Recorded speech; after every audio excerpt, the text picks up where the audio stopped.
super chats out later. First up, the Don is here with us. Dom Hussam. Actually, before I do that, I've got to change a bit of the background. I'm trying to do all this, and I can't ever see which one I'm meant to do. But I'm gonna guess it is this one. Dom Hassan's coming out now. How you doing, mate? Hi. I'm very happy. I'm very happy. I'm very happy. We won today's game. After Arfield scored that goal, my life was flashing in front of my eyes. I was thinking the worst thing possible. You get me? Whoa, just playing in the back of my head, like we're coming, baby. But thank God, you get me. We pulled it together. I just don't understand how in the same game we play the most tragic football and then play Brazil 1974 football in the same game. It makes no sense. We like it genuinely, like Mike Football Club is just an absolute joke at this point in time. Like it's just we're either absolutely scintillating or we're absolutely crap, you know. We can see the first goal and I'm thinking in the back of my head, oh shit, Terry's gonna ask me about Trent again, and then I realize he ain't on the pitch. So you know, it's just I'm very happy we won today. Mo Salah scored a hat-trick. If we are to do anything this season, and by do anything, I mean actually get top 4, because do anything in terms of title is already over for us. Let's cut the crap. I need Salah to have a good season. We need him to drag us through like in 2021. Roberto Firmino has been having an incredible season for us, going a little bit under the radar. He's been scoring goals as well for us this season. So look, today's performance was a very good one. Now that leaves us only needing a draw from the next 2 games to go through. And I hope that we do get that draw. We got a game away at Ajax. You know, you two United fans, you don't know who you want to support in that game because you hate Ajax just as equally. Ajax every day, baby. Ajax every day. Come on. Yeah, but listen, how do you think this is going to set you up for Sunday? The Sunday game is gonna be a simulation, Terry. You know, you're gonna tune in, and it's just gonna be, it's gonna be a bloodbath. I never come on the Terrace or anywhere and say we're actually gonna lose a game. But I'm sorry, I cannot be delusional. I actually cannot be delusional. Like City are just gonna run rings around us. This is the worst time possible to play City. Like, you know, if after a game like this, Terry, you would want to play like a Fulham, like a Brentford to gain confidence and get on a winning streak. But I cannot say anything against City. I'm predicting a loss.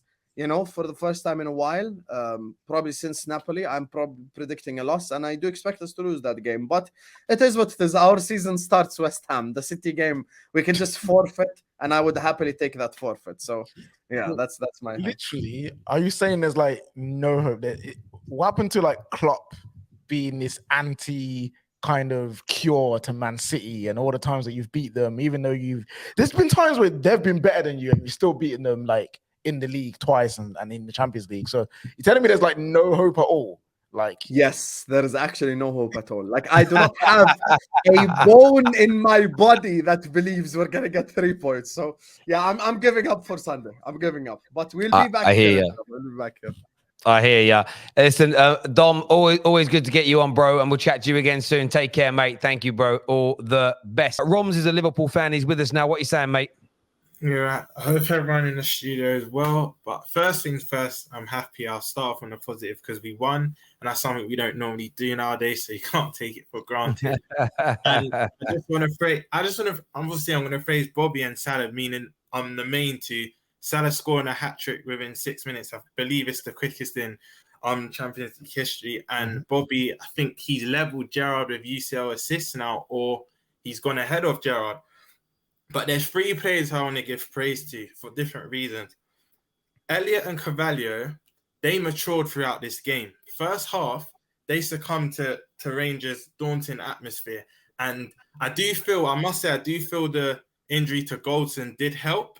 But the way they matured through the game, because the first half wasn't great from either of them. There were misplaced passes. I think they were playing a bit within themselves. And also Ibu Kanate, because at 1-0, he makes a block that was vital to us going ahead and scoring at the other side. Because if they go 2-0 up, we could have been speaking about a different story. However, now, I don't want to be a Debbie Downer, but be it, bro. Be it. We're not back. We're not back because it's a 7-1 win. It's amazing, but we've got pedigree in the Champions League. And we do this in the Champions League, but I want to see 4 to 5 consecutive wins in the league now. I'm not even thinking about City. Our league starts again. Our season kick starts again for West Ham, but you can't just say we're back off this result. You just can't. You can't just say suddenly we're back because we battered the Rangers side, and if we're being honest, we should be. Look at you guys. Look at you guys, man. You've been in the trenches for 2 months. And it's now panic stations. Oh, season starts in next week. Starts at West Ham. It starts at West Ham, bro. Fam, look at me and Jess and Terry. We've been in the trenches. The thing is, there's still negatives because we're still conceding first. They look like they could open us apart the first half. There's still things. I look at the intricacies and there's still things to worry about because that could be the same scoreline on Sunday. What else you need to worry about? Haaland was rested. Exactly. Haaland was rested and your players were not. They're coming. No, big up Joe Gomez as well. Joe Gomez. Oh, So very nice ball for this. That was Cenk Alexander-Arnold-esque. So you have to big up Joe Gomez. But who needs Trent when you've got a defensive right back that can put in that ball? You know what I mean? That can actually defend. But Elliot Cavalier I was proud of because they showed maturity. Second half, they came out flying, and I think they're not going to get the headlines at Bobby and Salah, but I think they were very vital to our win tonight. That's good.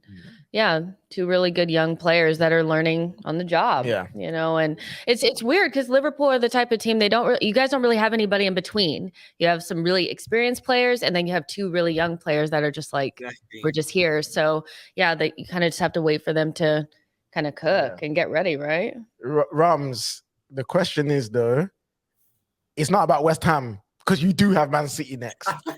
Who are you starting up front? Who are you starting up front? Like, what do you do now, Rams? Like, what is Klopp's next move to get something out of this game, man? I do agree with Jess earlier when she's saying maybe we shouldn't start Núñez, but where he scored and it will be good for his. He's a confidence player. I feel like once he gets a goal, regardless what your opinion of Núñez, once he gets a goal, you have to play him. And I do feel, look, I think we're going to get carved open regardless, but I do feel you have to play Salah, Núñez, and Andrew, all of them. And yeah, you have to play all 4 of them because I don't want to revert back to type. I don't want the same 4-3-3 that we've played for the last 4 or 5 years. I want to evolve now, and I'd rather give it a go and get battered than play a more pragmatic way and try and get a result because we are at home. If this is at the Etihad, different story, but we are at home. We're gonna have our fans watching. We need to give the fans something, but I still start Núñez. I understand.